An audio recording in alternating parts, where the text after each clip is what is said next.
Growth is the most important thing, और उसके बाद वैल्यूएशन, उसके बाद एज अ सेकेंडरी चीज़ आती है।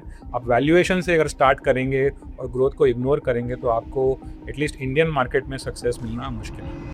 तो होता क्या है कि ये जो परसेप्शन की बात है, ये आपको तब समझ में आती है जब आप मार्केट से जुड़े हुए होते हैं। जैसे अभी मैं एग्जांपल लूँ, तो अभी जो आईटी सर्विसेज में हो रहा है, आईटी सर्विसेज में जो कंप्लीट जो डी रेटिंग हुई है लास्ट एक महीने में, वो पूरा परसेप्शन ड्रिवन है। क्योंकि अभी ऑन द ग्राउंड तो कुछ चेंज हुआ नहीं है, नंबर्स चेंज हुए नहीं हैं। सो ये जो पूरा गेम है, पूरा जो फ्रेज़ है, वो सिर्फ परसेप्शन नहीं है, it is the perception of the future. जो मार्केट जो चलता है वो फ्यूचर परसेप्शन पे चलता है, एंड फ्यूचर परसेप्शन किसका? मेजॉरिटी ऑफ द पार्टिसिपेंट्स का। तो ये अगर आपको बात समझ में आ जाए तो आपको बहुत सारे प्राइस मूव समझ में आ जाएंगे कि प्राइस मूव्स क्यों हो रहे हैं।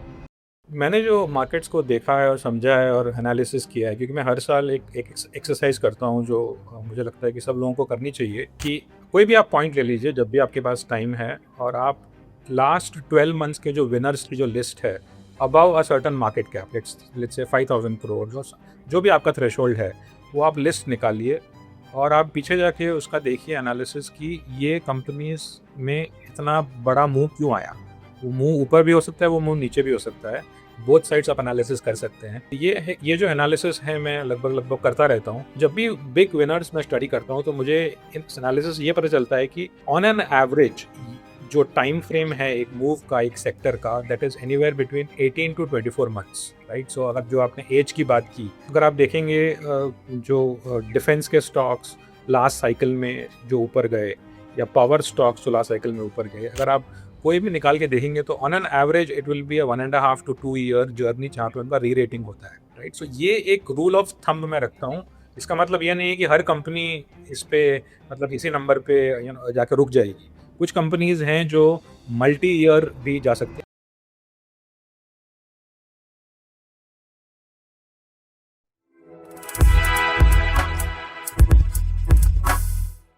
नमस्कार, आपका स्वागत है मार्केट की बात बाय ग्रो में। मैं हूं आपका होस्ट अनुपम गुप्ता और आज के हमारे गेस्ट एक्सपर्ट, हमारे मेहमान हैं Prabhakar Kudva, principal officer PMS Samvitti Capital. Prabhakar, thank you for doing this for our audience. Thank you Anupam ji. आपका स्वागत है। और आप एक सेल्फ टॉट इन्वेस्टर हैं प्रभाकर जी, जिन्होंने डीप वैल्यू से हाई ग्रोथ की तरफ एक सिग्निफिकेंट पिवट किया है। वो कौन सा स्पेसिफिक इन्फ्लेक्शन पॉइंट या मार्केट लेसन था जिसने आपको रियलाइज करवाया कि लो पी अक्सर एक वैल्यू ट्रैप होता है, बार्गेन नहीं?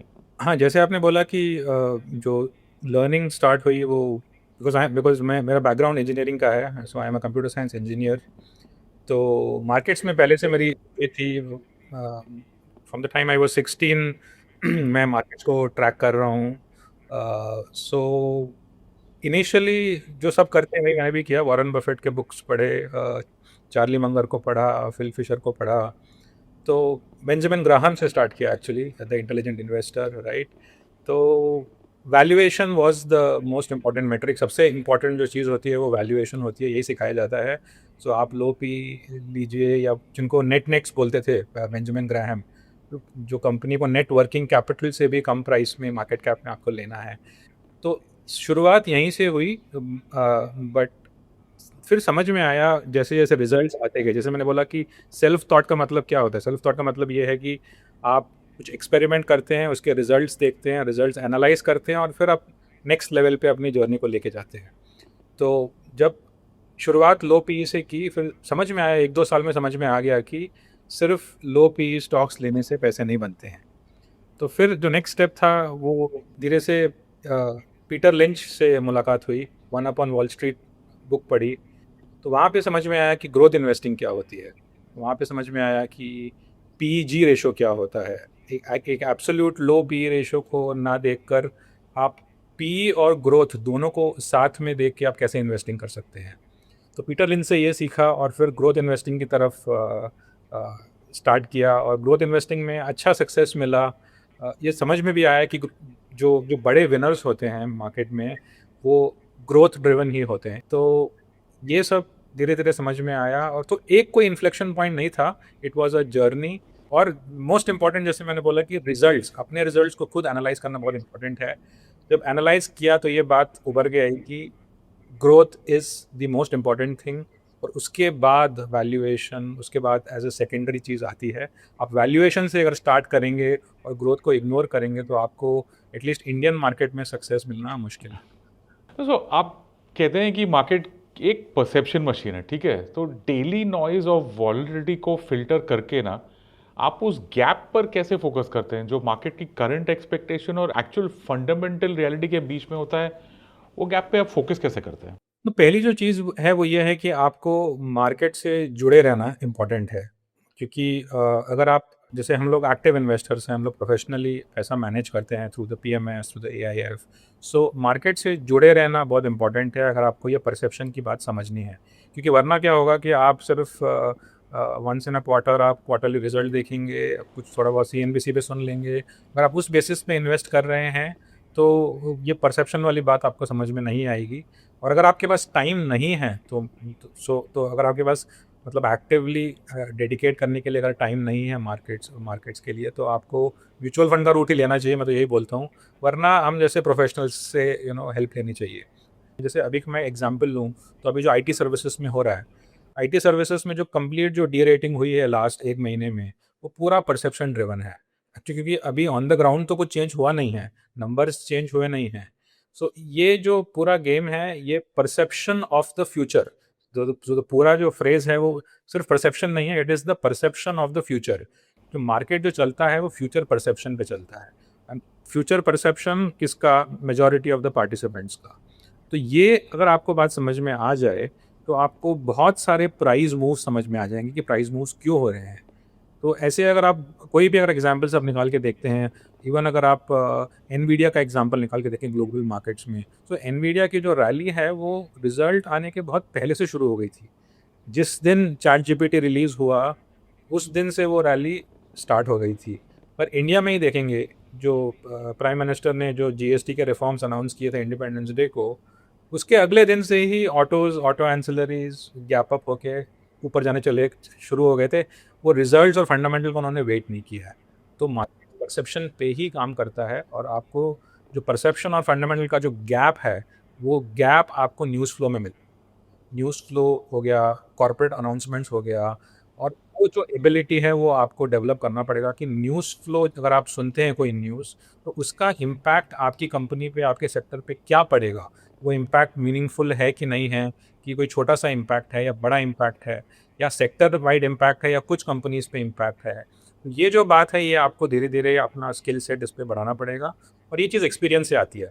आपको न्यूज़ फ्लो कंटिन्यूअसली पढ़ के, समझ के, इंडिपेंडेंटली एनालाइज करके आपको परसेप्शन गैप का जो स्किल है वो आप डेवलप कर सकते हैं। तो आपका जैसा ट्रैप का फ्रेमवर्क है, ठीक है? Theme, risk reward, age, perception, price, ये काफ़ी कॉम्प्रिहेंसिव फ्रेमवर्क है। समझिए अगर बिजी अर्निंग सीजन चल रहा है तो ये फ्रेमवर्क में से अगर मुझे 2 हाई कन्विक्शन पिलर पे फोकस करना है तो वो 2 कौन से होंगे? हाँ, थोड़ा सा यहाँ पे एक स्टेप मैं पीछे लूँगा, क्योंकि ये जो फ्रेमवर्क जो मैंने बनाया है ये सेकेंड लेवल ऑफ एनालिसिस है। तो ये फ्रेमवर्क तब काम आता है जब आपके पहले 2 फिल्टर्स पास हो जाएं, और वो पहले 2 फिल्टर्स जैसे हमने पहले डिस्कस किया आर ग्रोथ एंड वैल्यूएशन। तो अगर आपका ग्रोथ और वैल्यूएशन अगर आपको अच्छा लगता है कंपनी का, सो you have found a high growth company, इसका वैल्यूएशन आपको समझ में आ रहा है, उसके बाद आप इस फ्रेमवर्क पे आपको जाना चाहिए, which is basically that about the theme, about the promoter, about the price action and so on, right. So ये जो फिल्टर है, ये फिल्टर होता है एलोकेशन प्लान करने के लिए, ये फिल्टर होता है आपका कन्विक्शन डिसाइड करने के लिए। बट द मेन जो वेरिएबल है, जो नंबर 1 वेरिएबल एटलीस्ट जो मैं देखता हूँ, वो है ग्रोथ, और द सेकेंड वेरिएबल जो है वो है valuation as it relates to the growth. तो ये नहीं होगा कि आपको 50% ग्रो करने वाली कंपनी अगर आप एक्सपेक्टेशन रख के बैठेंगे कि मुझे वो 10 पीई पे मिले, तो वो कभी नहीं होगा। शायद मतलब बहुत ही बेरिश सिचुएशन में, Covid type situation, 2008 type situation में एक छोटे से पीरियड के लिए ऐसा हो सकता है, but that is not realistic. तो मैं इसलिए बोलता हूँ कि वैल्यूएशन हमेशा एडजस्टेड फॉर ग्रोथ देखना चाहिए। तो अगर आपके पास एक 50% सीएजीआर कंपनी है, तो आपको वो शायद 25, 30, 35 पी पे भी आपको लेने के लिए आप रेडी होना चाहिए। ये नहीं कि मैं सिर्फ 10 पी पे लूँगा, तो आपको वो कभी आप पार्टिसिपेट नहीं कर पाएंगे। तो 2 पैरामीटर हैं to answer your question, number 1 है ग्रोथ और नंबर 2 है वैल्यूएशन एडजस्टेड फॉर ग्रोथ। अभी सेक्टर्स की बात करें तो आपके पास सेक्टर की एज असेस करने का कोई प्रोसेस है, कोई तरीका है? तो आप डिफरेंशिएट कैसे करते हैं ना कि अगर कोई अर्ली स्टेज ग्रोथ की जो थीम है वो एग्जॉस्टेड मैच्योरिटी फेज तक चली जाए, वो फेज के बीच में अगर हेडलाइन नंबर्स भी अच्छे लग रहे हैं, तो how do you assess that? मैंने जो मार्केट्स को देखा है और समझा है और एनालिसिस किया है, क्योंकि मैं हर साल एक एक्सरसाइज करता हूँ जो मुझे लगता है कि सब लोगों को करनी चाहिए, कि कोई भी आप पॉइंट ले लीजिए जब भी आपके पास टाइम है, और आप लास्ट 12 मंथ्स के जो विनर्स की जो लिस्ट है above a certain market cap, let's let's say 5,000 crore, जो भी आपका थ्रेशोल्ड है, वो आप लिस्ट निकालिए और आप पीछे जाके उसका देखिए एनालिसिस कि ये कंपनीज में इतना बड़ा मूव क्यों आया। वो मूव ऊपर भी हो सकता है, वो मूव नीचे भी हो सकता है, बोथ साइड्स आप एनालिसिस कर सकते हैं। तो ये है, ये जो एनालिसिस है मैं लगभग लगभग करता रहता हूँ। तो जब जब भी बिग विनर्स मैं स्टडी करता हूँ तो मुझे एनालिसिस ये पता चलता है कि ऑन एन एवरेज जो टाइम फ्रेम है एक मूव का, एक सेक्टर का, that is anywhere between 18 to 24 months, right. So अगर जो आपने एज की बात की, तो अगर आप देखेंगे जो डिफेंस के स्टॉक्स लास्ट साइकिल में जो ऊपर गए, या पावर स्टॉक्स जो लास्ट साइकिल में ऊपर गए, अगर आप कोई भी निकाल के देखेंगे तो on an average it will be a 1.5 to 2 year journey जहाँ पे उनका री रेटिंग होता है, राइट। सो ये एक रूल ऑफ थंब मैं रखता हूँ। इसका मतलब ये नहीं है कि हर कंपनी इस पे, मतलब इसी नंबर पे जाकर रुक जाएगी। कुछ कंपनीज हैं जो मल्टी ईयर भी जा सकती हैं, बट वो एक्सेप्शन होता है। सो ऑन एन एवरेज अगर कोई भी एक मूव 1 साल, 1.5 साल, 2 साल के पास ऑलरेडी मतलब जा चुका है ऊपर, तो मुझे लगता है कि उसका एटलीस्ट इस फेज़ का जो एज है वो बहुत ज़्यादा हो गया है। और अगर आप उसमें एंट्री अभी लेते हैं तो possibility of making money becomes much much lower. तो अर्ली एंट्री जो मूव्स लास्ट 3 महीने में, 6 महीने में स्टार्ट हुए हैं, I would consider them as young, जहाँ पे रिस्क रिवॉर्ड अभी भी है।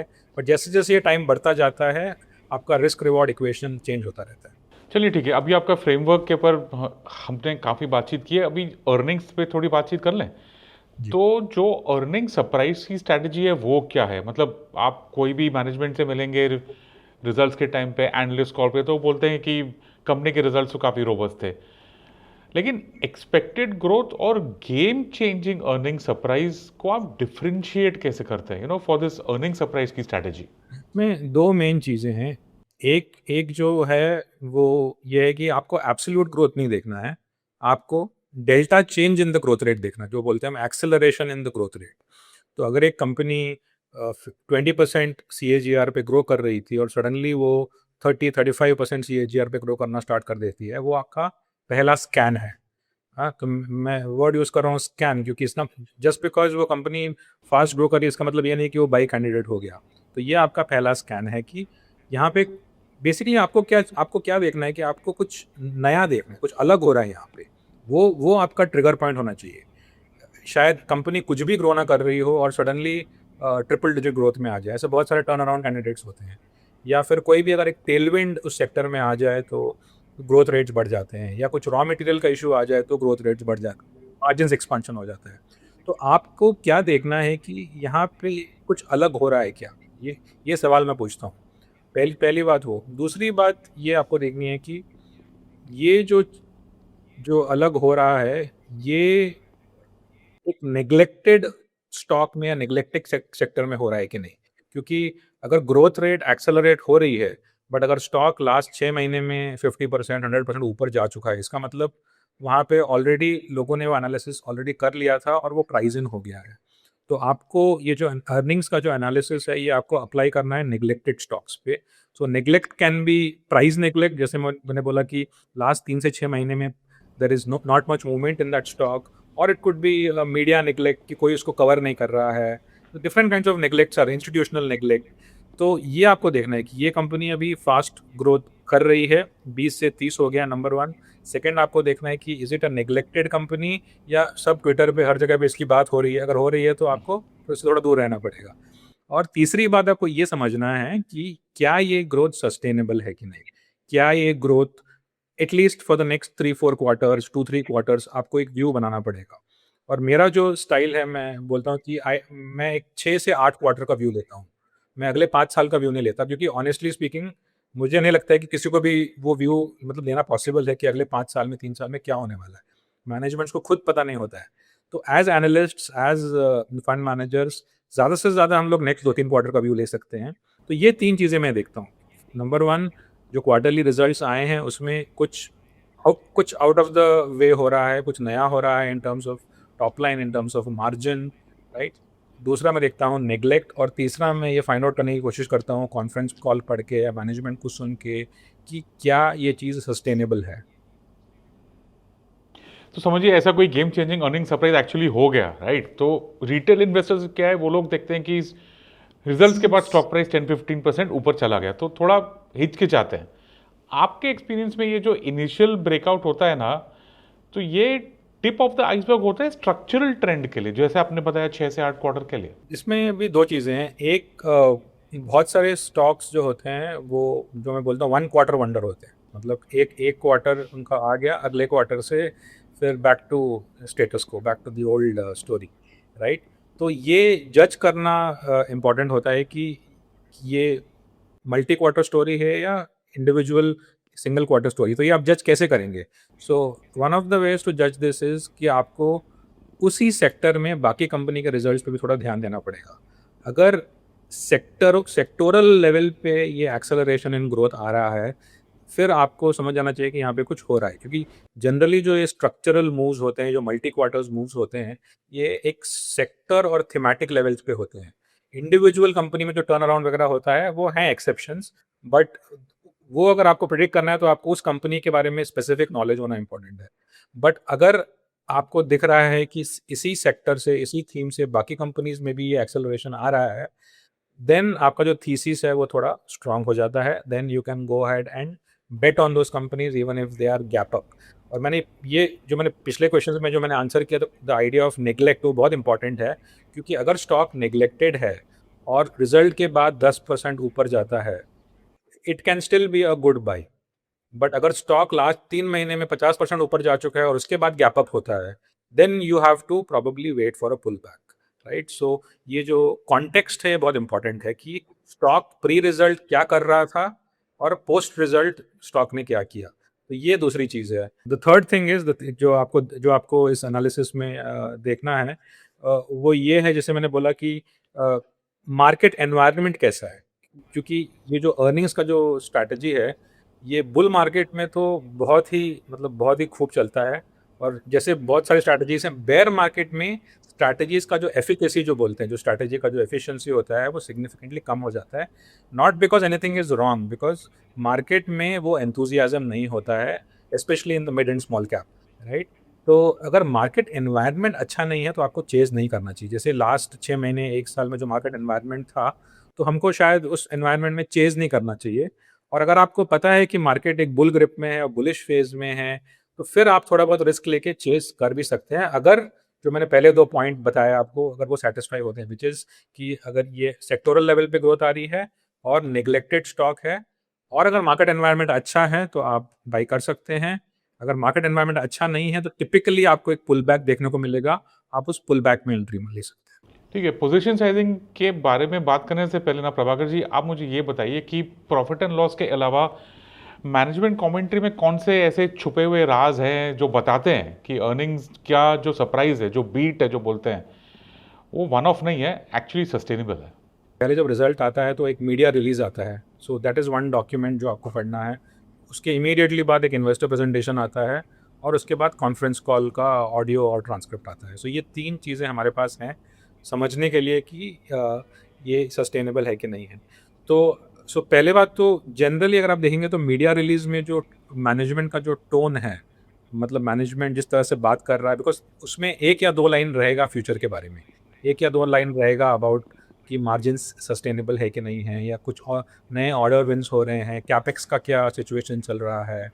सो ये जो सारी चीज़ें हैं, मतलब लॉट ऑफ, जो बोलते हैं इंग्लिश में, बिटवीन द लाइंस, राइट। ये बिटवीन द लाइंस समझने वाली चीज़ें हैं।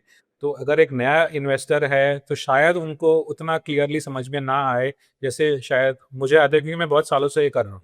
तो इसमें मैंने जैसे बोला इनिशियली कि ये एक स्किल डेवलपमेंट है, this skill has to be developed. पता नहीं आजकल शायद एआई ये कर पाए, वो मुझे नहीं पता, हमारे स्किल से भी ज़्यादा बेटर एनालिसिस कर पाए।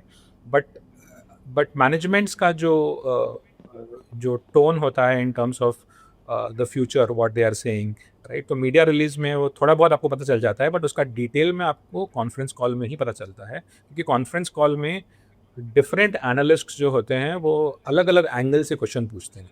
तो आपका जो फोकस होना चाहिए वो सिर्फ एक ही चीज़ पे होना चाहिए, एटलीस्ट मेरा फोकस एक ही चीज़ पे है। नंबर वन, आपको बिजनेस समझना है कि बिजनेस मॉडल क्या है।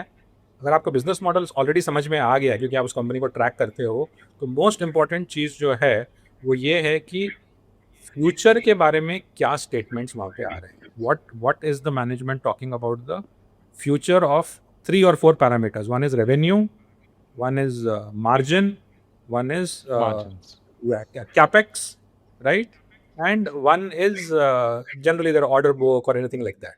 So ये जो फॉरवर्ड लुकिंग पैरामीटर्स होते हैं, इसके बारे में मैनेजमेंट क्या बोल रहा है। बाकी सब कॉन्फ्रेंस कॉल में लॉट ऑफ मतलब रिपीटेशन होता है, बट आपका जो फोकस पढ़ते टाइम इन 4 चीज़ों पर रहना चाहिए कि इसके बारे में मैनेजमेंट फ्यूचर के बारे में क्या बात कर रहा है, क्योंकि वहाँ पे जो है बिटवीन द लाइंस आपको बहुत सारे हिंट्स मिल जाएंगे। चलिए स्टॉक प्राइस के बारे में बात करते हैं अभी। जो अर्निंग सरप्राइज की स्ट्रैटेजी जो आपने बताई थी, इसका फाइनली आप मतलब आपका अप्रोच क्या है? आप कॉन्सेंट्रेटेड करते हैं या डाइवर्सिफाइड करते हैं जैसे नॉर्मल म्यूचुअल फंड्स करते हैं? मतलब एलोकेशन रूल्स आपके कैसे काम करते हैं यहाँ पे? सो मैं इनिशियली बहुत कॉन्सनट्रेटेड इन्वेस्टर था, but over over a period of time जैसे मैच्योरिटी आया, मार्केट में टाइम स्पेंड किया, तो अभी काफ़ी डाइवर्सिफाइड हो गया हूँ, क्योंकि दो चीज़ें समझ में आ गई हैं। एक कि मार्केट जो है वो प्रोबेबिलिटी का गेम है। तो अगर आप कॉन्सनट्रेटेड इन्वेस्टर हैं तो आपको मतलब अगर आपकी पूरी थीसिस भी अगर सही है और मार्केट एनवायरनमेंट ख़राब हो जाता है, या कोई जिसको हम ब्लैक स्वान रिस्क बोलते हैं, राइट, उस टाइप का कोई रिस्क आ जाता है, तो आपके सालों की कमाई कुछ महीनों में ऊपर नीचे हो सकता है, right. So that is so जो जो extreme concent मैं I was a extreme concentrated investor when I started off. I used to have 1 or 2 stocks only in the portfolio. Not when I was managing money for public, but when I started off individually, right? So फिर समझ में आया कि so ये पहला problem है, which is a known problem for everybody, कि obvious कि अगर आप ज़्यादा concentrate करेंगे तो आपका रिस्क ज़्यादा है। बट जो दूसरी बात मुझे समझ में आई, which is not so well known, is the idea जिसको मैं बोलता हूँ ऑप्शनैलिटी, राइट। क्योंकि अगर आप एक 10-20 स्टॉक का पोर्टफोलियो बनाएंगे, तो अगर सबको मतलब अगर ये एक्सपीरियंस हुआ होगा कि जो स्टॉक आपके पोर्टफोलियो में जो स्टार परफॉर्मर है, वो हमेशा एक सरप्राइज रहेगा। वो वाला स्टॉक नहीं रहेगा जो आपने सोचा था कि बेस्ट परफॉर्म करेगा। जो आपने सोचा था कि मतलब जो आपकी शायद लिस्ट में भी नहीं होगा, आपने पोर्टफोलियो में लेके रखा हुआ है, that turns out to be the best perform. So the idea of optionality समझ में आया कि अगर आप अपने बेट्स को स्प्रेड आउट करते हैं, देन आप अपने आप को you are exposing yourself to good luck, right. Obviously given that your basic parameters are in place. तो ये आइडिया मैंने लेके I slowly diversified the portfolio. और दूसरी चीज़, कॉन्सेंट्रेशन जो वॉरेन बफेट, चार्ली मगर करते हैं, ये बात समझना बहुत इंपॉर्टेंट है। लोग सिर्फ वॉरेन बफेट और चार्ली मगर से कॉन्सेंट्रेशन का आइडिया ले लेते हैं, बट ये नहीं समझते कि कॉन्टेक्स्ट क्या है। वो कहाँ पे कॉन्सेंट्रेट कर रहे हैं? वो कॉन्सेंट्रेट कर रहे हैं गोल्ड स्टैंडर्ड कंपनीज में, right, the Apple, the Cokes, the Visas, the Amexes of the world. और हम लोग कहाँ कॉन्सेंट्रेट करने निकल जाते हैं? मिड और स्मॉल कैप में, राइट। तो ये समझना बहुत इंपॉर्टेंट है। तो अगर आप मिड और स्मॉल कैप में काम कर रहे हैं, then you have to be diversified, and that is what I do. I am fairly diversified, but mutual fund जितना डाइवर्सिफिकेशन नहीं है। डाइवर्सिफिकेशन मेरा अबाउट 30-35 स्टॉक्स है, right, which is about 3%, 2.5 to 3% allocation per stock, right. और specifically because मैं mid और small cap में ज़्यादा फोकस करता हूँ, यहाँ पे ऊपर नीचे बहुत ज़्यादा होता है। जो आपने सोचा उसका एग्जैक्टली ऑपोजिट भी हो सकता है। So that allows me to stay in the game, that allows me to digest my mistakes and still do well at the portfolio level. तो ये सब चीज़ें समझ के मेरा अभी फोकस डाइवर्सिफिकेशन पे ही है। प्राइस एक्शन, ठीक है। तो आपका मानना है कि जो लाइफ टाइम हाई है उसमें भी आप एंट्री करने के सपोर्ट में हैं, और एक कैंप है मीन रिवर्जन वाले लोग, जो वेट करते हैं कि ब्रेकआउट होगा और at some points of time breakout miss हो जाता है। उनके लिए आपका लॉजिक क्या है? और जो बाय हाई और सेल हायर की कन्विक्शन है वो कैसे बनाए रखें? मैं एक चीज़ मानता हूँ कि स्ट्रैटेजी क्लैरिटी होना बहुत इंपॉर्टेंट है। जो चीज़ मेरे लिए काम कर रही है, वो मेरे लिए काम कर रही है, उसके प्रोज एंड कॉन्स मुझे पता होने चाहिए। अभी लाइफ टाइम हाई पे लेने के एडवांटेजेस भी होते हैं, डिसएडवांटेजेस भी होते हैं। सिमिलरली जो लाइफ टाइम हाई पे लेना के लिए कंफर्टेबल नहीं है, जो पुल बैक पे ले रहा है वो थोड़ा रिस्क अवर्स है, उसको मतलब उसको लगता है कि ज़्यादा वैल्यूएशन हाई हो गया है। तो ये जो स्ट्रैटेजी क्लैरिटी है ये बहुत इंपॉर्टेंट है, और ये एंड टू एंड क्लैरिटी होना इंपॉर्टेंट है कि मैं जो कर रहा हूँ, मैं क्यों कर रहा हूँ, मैं किस टाइम फ्रेम पे काम कर रहा हूँ, मैं मीन रिवर्शन पे क्यों ले रहा हूँ, राइट। तो जो मेरा जो स्ट्रैटेजी है, सो उसमें उसमें like I said the idea is breakout in growth, right, जो जो फंडामेंटल मोमेंटम जिसको बोलते हैं। तो जनरली ये जो ब्रेकआउट इन ग्रोथ है, this is accompanied by a breakout into all time highs. अगर आपका थीसिस ठीक है और अगर स्टॉक को बड़ा मूव बनाना है, तो उसको ऑल टाइम हाई ब्रेक करके ही जाना पड़ेगा। तो मेरे हिसाब से मेरे स्ट्रैटेजी के लिए ये जो एंट्री है, that is a fair entry, right. But if somebody is a value investor, then he will need to have his own different way of thinking about the entry, कि वो उसका एंट्री क्या है। तो उनके लिए शायद पुल बैक होगा। तो मैं किसी को मतलब कन्विंस करने की कोशिश नहीं करता हूँ कि आप ये करो और ये मत करो, क्योंकि वो होलिस्टिकली समझना इंपॉर्टेंट है। मार्केट में लोगों को लगता है कि एक फार्मूला बेस्ड अप्रोच काम कर जाएगा, लेकिन फार्मूला बेस्ड अप्रोच काम नहीं करता है। मार्केट्स बहुत कॉन्टेक्चुअल होते हैं। तो आपको अपनी पूरी स्ट्रैटेजी समझना बहुत इंपॉर्टेंट है। जो ट्रेडर्स हैं वो भी पैसे बनाते हैं, जो इंट्राडे कर रहा है वो भी बनाएगा, लॉन्ग टर्म है। बट इम्पॉर्टेंट ये है कि वो मतलब वो मिक्सअप ना हो और मल्टीपल स्ट्रैटेजीज ना रन करें। तो मतलब दोनों स्ट्रैटेजीज आर गुड। ऐसा ऐसा ऐसा कुछ नहीं है कि आप पुल बैक ना लो। So but buying on 52 week highs और न्यू हाइज, मतलब मेरे स्ट्रैटेजी के लिए वो एक एडिशनल इंडिकेटर है विच वर्क्स। और अगर व्हाट अबाउट रिस्क मैनेजमेंट, अभी उस पे मेरे दो दो सवाल थे स्पेसिफिकली। रिजल्ट के बाद समझिए स्टॉक गैप अप हो गया, बट वो फॉल सरप्राइज हो गया, तो उसको आइडेंटिफाई करने का आपका रिस्क मैनेजमेंट प्रोटोकॉल क्या है? रिस्क मैनेजमेंट मतलब ऑब्वियसली बाई करने के पहले होना चाहिए, राइट। एक रिस्क मैनेजमेंट तो एलोकेशन में हो जाता है, जैसे मैंने बोला कि एलोकेशन जो है वो आपके कन्विक्शन का एक फंक्शन होना चाहिए, with some upper limit, right. So मेरा अपर लिमिट है अबाउट 3-3.5%। तो उससे नीचे मैं कितना करूँगा वो मेरे कन्विक्शन पर डिपेंड करेगा। कन्विक्शन कैसे डिसाइड होता है? कन्विक्शन जो आपको बाय करने से पहले ये देखना है कि आपके रीजंस, आपको क्यों लग रहा है कि ये stock 30-40-50% before the next quarter ऊपर जाएगा। ऐसे क्या रीजंस हैं वो आपको फाइंड आउट करना पड़ेगा। और उसके बाद आपको 1 या 2 क्वार्टर देने पड़ेंगे। मैं जनरली 2 क्वार्टर्स देता हूँ for a company to prove itself after I have bought it. Exceptional cases में शायद I might sell after a quarter if things are very bad, but otherwise I will give at least 2 quarters. तो ये जो strategy वो traders के लिए नहीं है कि अगर आप गैप अप पे ले लो फिर नीचे आ गया आप डर के अगर आप बेच रहे हो। So this is a strategy which is dependent on growth. And if you जो आपका जो पहला क्वार्टर था उसमें आपको लगा कि ग्रोथ अच्छा है और आपने एक लॉजिक आपने अपना लिखा और उसके हिसाब से आपने लिया, तो उसके बाद आपको उसको 2 क्वार्टर देने पड़ेंगे। 2 क्वार्टर आपको वेट करना पड़ेगा। उसके बीच में शायद वो पुल बैक में आए, वो सब मार्केट के ऊपर डिपेंड करता है। अगर बेयर मार्केट रहा तो डेफिनेटली पुल बैक में आएगा, बुल मार्केट रहा तो शायद नॉन स्टॉप ऊपर चला जाए। या फिर अगर आपका एनालिसिस ही गलत हुआ, जैसा आपने बोला एनालिसिस ही गलत हो गया, तो फिर भी अगर आपको मतलब अगर आप कॉन्फिडेंट हो कि आपका एनालिसिस कम्प्लीटली गलत हो गया है, फिर तो आपको निकलना पड़ेगा उससे। तो आपका जो लॉस है you have to take that loss and get out, because अगर आप एनालिसिस ही गलत है फिर 2 क्वार्टर वेट करने में कुछ लॉजिक नहीं है। तो रिस्क मैनेजमेंट जो है वो मतलब आपका जो प्रोसेस है वो पहले ही क्लियर होना चाहिए कि मैं किस स्टॉक को क्यों लूँगा और कितने एलोकेशन में लूँगा। अभी ऑपोजिट साइड देखें, आप समझिए आपने पोजीशन एक ले ली और वो सेक्टर स्टॉक जो भी है वो काफ़ी चला, मतलब वेटेज के भी हिसाब से, जैसे आपने बोला कि आपका 3% डाइवर्सिफिकेशन होता है, लेकिन आपका बेट था वो सही था और वो अभी उसका वेटेज अभी 15-20% हो गया है। तो आप कब तक उसको राइट करते हैं, राइट? आपका वहाँ रिस्क मैनेजमेंट क्या है? क्योंकि ये काफ़ी फेमस फिलोसफी है कि लेट योर विनर्स रन। तो रिस्क मैनेजमेंट और लेटिंग योर विनर्स रन का बीच का बैलेंस कैसे आप करते हैं? सो सेलिंग जो बोलते हैं ना, मतलब सबसे मुश्किल चीज़ होती है मार्केट में सेलिंग को मास्टर करना। और मेरे हिसाब से उसका ये रीज़न क्या है कि हम लोग जैसे बाइंग जो होता है जनरली वन शॉट डिसीजन होता है, और हमको लगता है कि सेलिंग भी वन शॉट डिसीजन होना चाहिए, लेकिन ऐसा कुछ नहीं है। तो मैंने जो एक्सपीरियंस किया है मैं वो शेयर करता हूँ कि मेरा मेरा जो सेलिंग है वो हमेशा इंक्रीमेंटल होता है। मतलब अनलेस ऐसा कुछ बहुत बड़ा इवेंट हो गया जहाँ पे मुझे लग रहा है कि मुझे एक साथ निकल जाना है, बट अदरवाइज जो सेलिंग है, अगर आप सेलिंग को इंक्रीमेंटल डिसीजन बनाएंगे तो सेलिंग एक्चुअली रीजनेबली आसान हो जाएगा, और आपका जो फाइनल जो एवरेज प्राइस है वो भी बेटर रहेगा।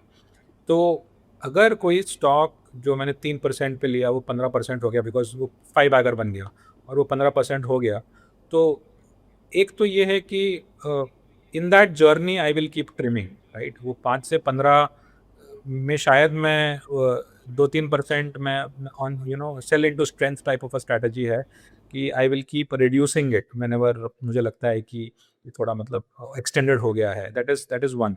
सेकेंड इज, ऐसे सिचुएशंस में जनरली क्या होता है कि जो मार्जिन्स हैं वो सिग्निफिकेंटली एक्सपांड हो जाते हैं। वो जो बड़े जो भी अगर आप बड़े मूव्स देखेंगे ना, उनको अगर आप उनको ट्रेस बैक करेंगे तो you can always drill it down to a significant margin expansion.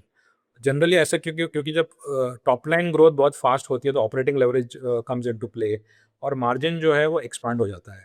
तो एक जो स्किल जो हमको सीखना है, मैं अभी भी सीख ही रहा हूँ, कि जो मार्जिन जो टॉप आउट होता है वो आपको प्रिडिक्ट करना, मतलब क्योंकि लेट्स से 15% मार्जिन था जब ये जर्नी स्टार्ट हुई और अभी 25% इबिट्टा हो गया है और 30% की तरफ जा रहा है, तो आपको समझना पड़ेगा कि ये बिजनेस क्या है, ये जो मार्जिन है ये स्ट्रक्चरली इंक्रीज हो रहा है या कुछ फैक्टर्स जो मतलब जो जैसे ऑपरेटिंग लेवरेज हो गया या कुछ तो रॉ मटेरियल हो गया या सम स्पेसिफिक थिंग और टेम्पररी सप्लाई डिसरप्शन है।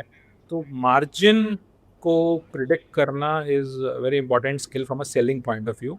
तो आपको जब लगता है कि मार्जिन एक्सट्रीम हो रहा है, मार्जिन टॉप आउट हो रहा है, ऐसे सिचुएशन में आपको थोड़ा बहुत सेलिंग करना पड़ेगा। और थर्ड लेवल ऑफ सेलिंग जो होता है वो थोड़ा टेक्निकल लेवल्स पे भी होता है। सो इससे टेक्निकल लेवल्स पे भी देख के आप सेलिंग कर सकते हैं। सो कुल मिला के इंक्रीमेंटली आपको अप्रोच लेना पड़ेगा और ये 3 स्टेप्स हैं जो मैं फॉलो करता हूँ। सो प्रभाकर, अभी थोड़ी प्रोडक्टिविटी और प्रोफेशनल हैबिट्स के बारे में बात करें तो अर्निंग सीजन के प्रेशर में आपका डेली रूटीन क्या होता है? मतलब 500 से ज़्यादा कंपनीज को स्क्रीन करके आपके टॉप 5 आइडियाज तक पहुंचने का आपका प्रोसेस क्या है? नहीं, काफ़ी लिटरली बैक ब्रेकिंग वर्क है, बिकॉज़ मतलब इतने सारे पीडीएफ्स आपको specially second half of the season. So the season generally starts from 15th of that quarter और 45 डेज़ के लिए चलता है, except the last quarter which goes on for an additional 15 days. But अभी मतलब we have a team, right, we have a team which does this analysis. Earlier it used to be just me, but now we have a team which does this analysis. We have मतलब हमारा एक elaborate rating mechanism है जो हमने internally develop किया है। तो internally हम लोग हर रिजल्ट जो हमारे यूनिवर्स में आता है तो एक कट ऑफ है, so market cap based cut off है, उसके ऊपर के सब रिजल्ट्स हम लोग देखते हैं और एक रेटिंग मैकेनिज्म जो डिवाइस किया है उसके हिसाब से इसको कैटेगराइज करते हैं। सो जो एक्सेप्शनल रिजल्ट्स हैं वो कैटेगरी एक एक्स में आएंगे, the results which are good will be in category B and then so on and so forth, right. So this rating system is something we've been doing for a long time. So once a stock is rated, इसका जो rating जो हो जाता है, तो उसके बाद हम लोग जो next level of deep dive है, जैसे कि सेक्टोरल कुछ ट्रेंड्स इसमें निकल के आ रहे हैं क्या देखते हैं हम लोग, कि कोई मतलब same similar companies are all मतलब grouping into one one kind of a rating. So we look for such things and then of course comes the time for the con calls, right. So ये throughout the season चलता रहता है, it is not a one shot exercise. तो conference calls का मतलब start होते हैं, audios आने चालू हो जाते हैं। सो अभी थोड़ा हम लोग बहुत काम कर रहे हैं कि ऑडियोज जैसे ही आते हैं तो ऑडियोज और ट्रांसक्रिप्ट के बीच में एक डिले होता है, क्योंकि ट्रांसक्रिप्ट्स 3-4 दिन बाद आते हैं, एक हफ्ते बाद आते हैं। तो अभी बिकॉज ऑफ टेक्नोलॉजी हम लोग जैसे ही ऑडियो आता है उसका इमीडिएटली उसको ट्रांसक्राइब करके ऑन कॉल फॉर्मेट में ट्रांसफर करके we try to, so those are the small small edges you try to build, but all these edges मतलब everybody can do it over a period of time, but you do it. So then you conference call हम लोग पढ़ते हैं और ये जैसे मैंने पहले बोला कि हम लोग ये फाइंड आउट करने की कोशिश करते हैं कि फ्यूचर में क्या होने वाला है। जो पास्ट में हुआ है that is just a data point, right, that is वो मार्केट को से ज़्यादा मतलब लेन देन नहीं है। मार्केट को क्या चाहिए, जैसे मैंने बोला परसेप्शन ऑफ द फ्यूचर, तो ऐसा कुछ है जिसकी वजह से perception of the future change हो, तो ये हम देखने की कोशिश करते हैं। और उसके बाद जो फिल्टर होके आता है उसमें फिर जो मैंने बोला कि कॉर्पोरेट गवर्नेंस और थीमेटिक टेलविंड, ये चेक्स होने के बाद हम लोग डिसाइड करते हैं कि कितना एलोकेशन होना चाहिए, और फाइनली जो we drill down to those final set of stocks. तो एक काफ़ी एलाबोरेट प्रोसेस है। सो अभी जो टीम है, टेक्नोलॉजी है, so we use all of this to get this done. But अगर रिटेल इन्वेस्टर है तो इम्पॉर्टेंट ये है कि उनको अपना एक वॉच लिस्ट बनाना चाहिए, और ये जो चीज़ है ये रिजल्ट के सीज़न से पहले से ही शुरू हो जाती है। तो अगर आपको अच्छा स्किल सेट डेवलप करना है तो आपको एक और चीज़ करनी पड़ेगी, रिजल्ट आने से पहले based on the last quarter result you have to think कि ये क्वार्टर रिजल्ट कैसा हो सकता है। सो दैट वो आपका जो स्किल सेट है वो आपका इंप्रूव करेगा कि अगर आप मतलब prediction may not be right, that's fine, but आपको ये देखना पड़ेगा कैसा हो सकता है। तो ये अगर आप बहुत सारे कंपनीज का करते रहेंगे क्रॉस क्वार्टर्स, राइट, तो आपका एक मेमोरी टाइप बन जाएगा, procedural memory, which will be very helpful in the future to do it much faster. और कौन से स्किल्स है Prabhakar ji? Because market sense build करने के लिए, समझिए कोई यंग प्रोफेशनल इन्वेस्टर है जो आपसे एडवाइस लेने आया है, तो ये मार्केट सेंस को बिल्ड करने के लिए नंबर्स, एनालिसिस, क्वार्टरलीज के अलावा और कौन से स्किल सेट्स पे ध्यान देना चाहिए? सबसे बड़े दो स्किल्स हैं मेरे हिसाब से। First one is the art of reading, right. पढ़ना बहुत बहुत इम्पोर्टेंट है। अगर अगर आप आपको मतलब पढ़ने का एक स्किल ही है, क्योंकि बहुत लोग नहीं पढ़ पाते, पढ़ने की आदत नहीं है, या बट अगर आपको अच्छा इन्वेस्टर बनना है तो आपको पढ़ना मतलब आपको पसंद होना चाहिए, you should love it, right. तो आपको बोथ, जैसे मैंने बोला कि जो न्यूज़ फ्लो होता है, day to day news flow, as well as जो कंपनी स्पेसिफिक डॉक्यूमेंट्स होते हैं, दैट मतलब आपको मतलब you have to wait for those documents, you have to look forward to it कि अरे मेरे को अभी ये पढ़ने को मिलेगा, कॉन्फ्रेंस कॉल। सो ये जो जो रीडिंग मोड है, that is a never ending mode, right.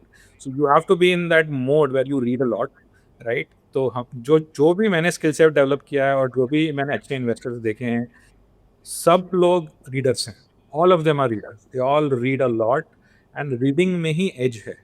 और रीडिंग के अंदर फिर आप, जैसे मैंने बोला, आप स्किल्स डेवलप करो कि आपको नुआंसेस समझ में आएंगे कि बिटवीन द लाइंस कैसे पढ़ना है, क्या करना है। तो नंबर वन स्किल है रीडिंग। क्या पढ़ना है? दो चीज़ें हैं मेरे ख्याल से, बिजनेस न्यूज़, राइट। तो कोई भी आपका जो पसंदीदा न्यूज़पेपर है आपको ले लीजिए, but read that newspaper every day, so you will know what's happening in the world of business.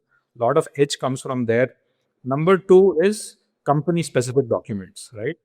जो कॉन्फ्रेंस कॉल्स हैं, इन्वेस्टर प्रेजेंटेशंस हैं, ये पढ़ने की आदत डालनी चाहिए। नेवर एंडिंग जो चीज़ लोग करते रहते हैं कि इन्वेस्टमेंट बुक्स पढ़ते रहते हैं वॉरेन बफेट का, वो एक लेवल तक बहुत ज़रूरी है, बट आफ्टर अ पॉइंट अगर आप उसी लूप में फंसे हुए हैं और आप एक्चुअल चीज़ पे नहीं आ रहे हैं, तो बहुत सारे लोग इसकी वजह से आगे नहीं बढ़ पाते हैं। पहली चीज़ हो गई रीडिंग, दूसरी चीज़ हो गई मार्केट कैसे काम करता है, ये आपको समझना पड़ेगा। इसीलिए मैंने आपको जो बोला था पहले कि जो मैं एक्सरसाइज करता हूँ कि विनर्स और लूजर्स आप ले लीजिए किसी भी पीरियड के, और आप वो केस स्टडी कीजिए कि ये विनर क्यों बने, व्हाट वर द फैक्टर्स, क्या वो ग्रोथ था, क्या वो वैल्यूएशन था, या क्या वो कुछ कैटलिस्ट था, ये स्टॉक क्यों ऊपर गया, ये स्टॉक क्यों इतना गिरा, व्हाट हैपेंड। सो ये अगर आप एक्सरसाइज करेंगे तो आपको समझ में आएगा कि मार्केट काम कैसे करता है, क्योंकि हमारा जो थ्योरेटिकल कॉन्सेप्ट होता है ना, मार्केट वैसे चलता नहीं है।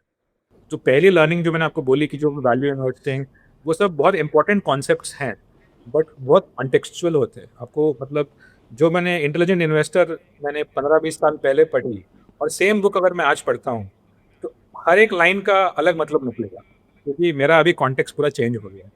तो मार्केट कैसे काम करता है ये समझना बहुत इंपॉर्टेंट है, और इसके लिए आपको इस टाइप का केस स्टडी एनालिसिस करना पड़ेगा।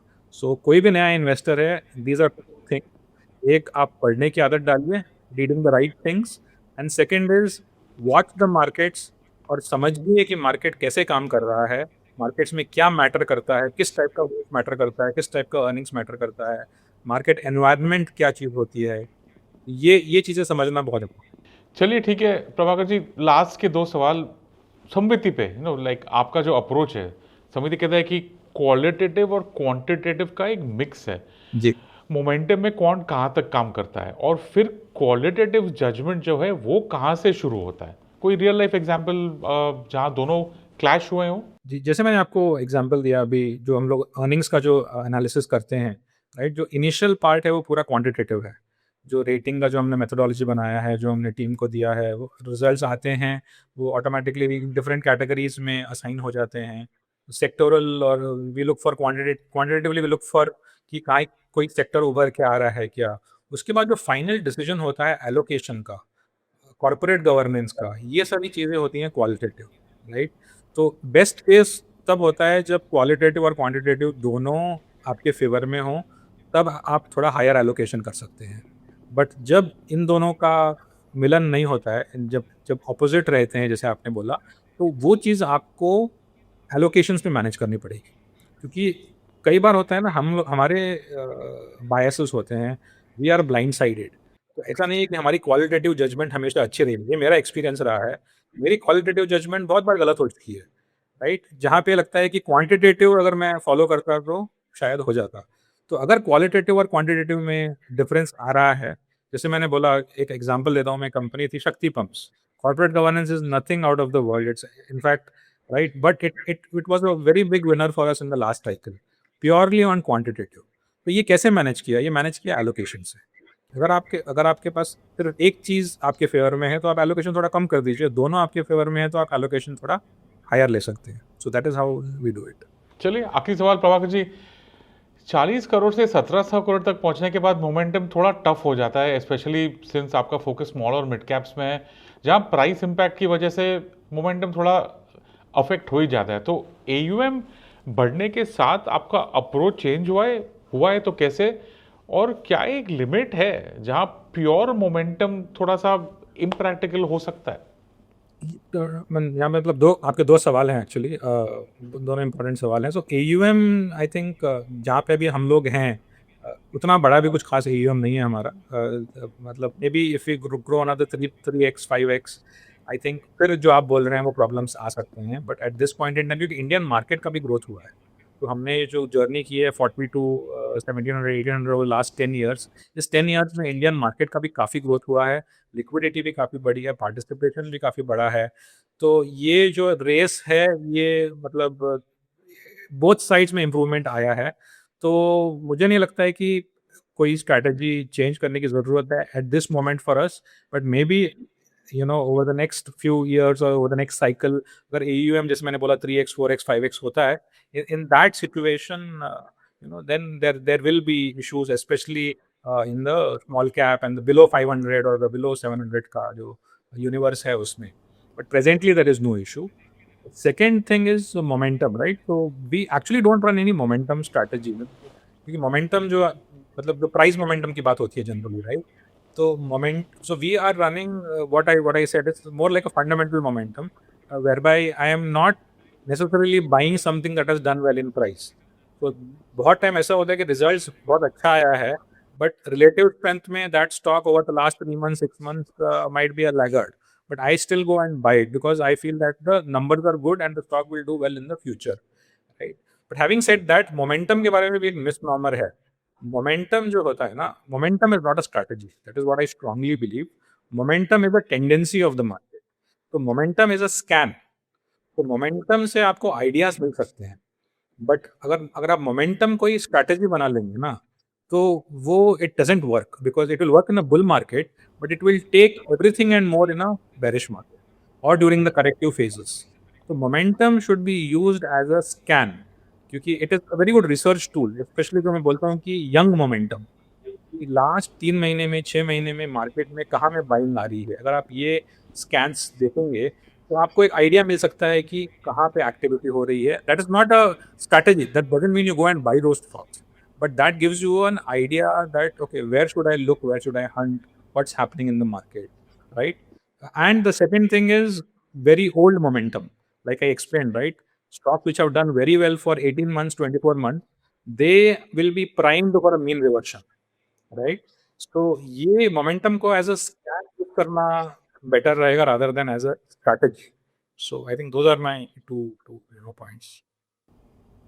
चलिए आज के लिए इतना ही, ये एपिसोड मार्केट की बात बाय ग्रो के लिए हमारे guest Prabhakar Kurva, principal officer PMS Samvitti Capital. Prabhakar, आपका बहुत धन्यवाद, शुक्रिया हमारे दर्शकों के साथ आपके इंसाइट्स शेयर करने के लिए। Thank you very much. Thank you so much.